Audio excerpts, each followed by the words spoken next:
Hi friends, இன்றைக்கி வீடியோவில் mutton வச்சு ஒரு சூப்பரான கட்லெட் ரெசிபி தான் பார்க்க போகிறோம். வாங்க எப்படி பண்ணுறதுன்னு பார்த்துடலாம்.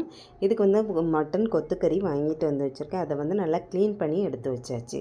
இப்போ ஒரு கடாயில் ஒரு ஸ்பூன் எண்ணெய் சேர்த்துருக்கேன். அதில் க்ளீன் பண்ணி வச்சுருக்கேன் அந்த மட்டன் கீமா வந்து சேர்த்துட்டு நல்லா வதக்கிக்கலாம். இது வேக வச்சு எடுக்கணுனாலும் எடுத்துக்கலாம். இந்த மாதிரி எண்ணெயில் சேர்த்து பண்ணும்போது டேஸ்ட் வந்து நல்லாயிருக்கும்.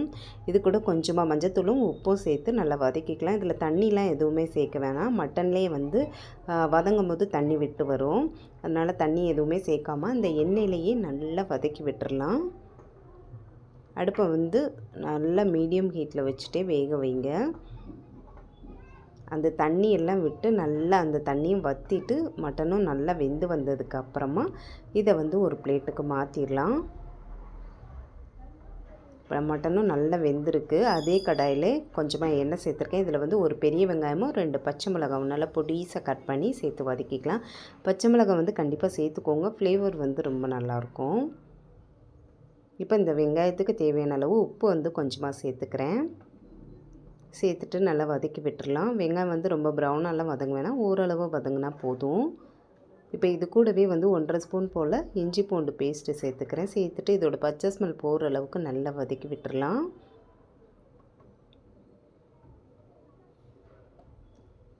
இப்போ வந்து மசாலாலாம் இதில் சேர்த்துக்கலாம். 1 டேபிள் ஸ்பூன் அளவு மட்டன் மசாலா சேர்த்துருக்கேன். ஒரு 1/2 ஸ்பூன் போல் மல்லித்தூள், கொஞ்சமாக மஞ்சத்தூளும் சேர்த்துக்கிறேன். உங்களுக்கு காரம் அதிகமாக தேவைப்பட்டுச்சு அப்படின்னா இந்த டைமில் வந்து கொஞ்சம் மிளகாத்தூளும் வந்து சேர்த்துக்கோங்க. சேர்த்துட்டு பச்சை ஸ்மெல் போகிற அளவுக்கு நல்லா வதக்குனதுக்கப்புறமா அந்த வேக வச்சு வச்சுருக்க மட்டனை வந்து இதில் சேர்த்துக்கலாம். சேர்த்துட்டு அந்த மசாலா கூடையே நல்லா கலந்து விட்டுடலாம். ஒரு 5 நிமிஷத்துக்கு நல்லா மிக்ஸ் பண்ணி விட்டிங்கன்னா அந்த பச்சை ஸ்மெல் போக நல்லா எல்லாமே வதங்கி வந்துடும். கடைசியாக வந்து அடுப்பு ஆஃப் பண்ணிவிட்டு நல்லா ஒரு கைப்பிடி அளவு மல்லி இலை நல்லா பொடிசாக கட் பண்ணி சேர்த்து வதக்கிக்கோங்க. வதக்கிட்டு ஆற வச்சிடலாம். இப்போ 2 உருளைக்கிழங்கு வேக வச்சு வச்சுருக்கேன். அதை வந்து நல்லா மசிச்சு எடுத்துக்கலாம்.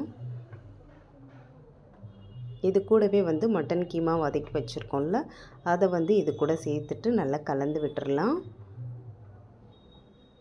இந்த டைமில் வந்து உப்பு செக் பண்ணிக்கோங்க. உப்பு தேவைப்பட்டுச்சு அப்படின்னா கொஞ்சமாக சேர்த்துக்கோங்க.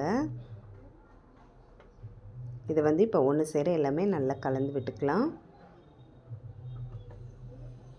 நல்லா கலந்ததுக்கு அப்புறமா கொஞ்சமாக எடுத்து உருண்டையாக உருட்டிட்டு அதுக்கப்புறமா நம்ம என்ன ஷேப்புக்கு வேணுமோ அந்த மாதிரி ரெடி பண்ணிக்கலாம். நான் வந்து கட்லெட்டாகவே வந்து ரெடி பண்ணிக்கிறேன். இந்த மாதிரி எல்லாத்தையும் வந்து ரெடி பண்ணி எடுத்தாச்சு. இப்போ ஒரு பவுலில் வந்து ஒரு முட்டை உடைச்சி சேர்த்துருக்கேன். இதில் கொஞ்சமாக மஞ்சத்தூளில் கொஞ்சமாக உப்பும் மிளகுத்தூளும் போட்டு முட்டையை நல்லா அடித்து எடுத்துக்கோங்க. முட்டை வேணாம் அப்படின்னு நினச்சிங்கன்னா அதுக்கு பதிலாக கார்ன்ஃப்ளவரை தண்ணியில் கலந்து எடுத்துக்கோங்க. நான் வந்து அப்புறம் ரவை எடுத்திருக்கேன். முட்டையில் அந்த கட்லெட்டை முக்கிட்டு அதுக்கப்புறமா ரவையில் போட்டு பெரட்டி எடுத்துக்கலாம்.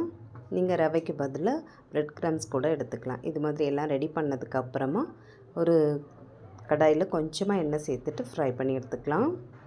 நீங்கள் ரெடி பண்ணி ஃப்ரீசரில் வச்சுட்டு மறுநாள் ஒரு 2-3 நாள் வச்சு கூட சாப்பிட்லாம். சாப்பிட்ற நேரம் ஃப்ரை பண்ணி சாப்பிட்லாம். ரொம்பவே ஈஸியாக இருக்கும். ஸ்கூலுக்கெல்லாம் வந்து கொடுத்து விடலாம் ஸ்நாக்ஸுக்கு. டேஸ்ட் ரொம்ப நல்லாயிருக்கும். கண்டிப்பாக ட்ரை பண்ணி பாருங்கள். ஏற்கனவே நம்ம சேனலில் சிக்கனில் மீன்லலாம் கட்லெட்டு ரெசிபி போட்டிருக்கேன். வெஜ் கட்லெட்லாம் போட்டிருக்கேன். தேவைப்பட்டுச்சுன்னா செக் பண்ணி பாருங்கள். வீடியோ பிடிச்சி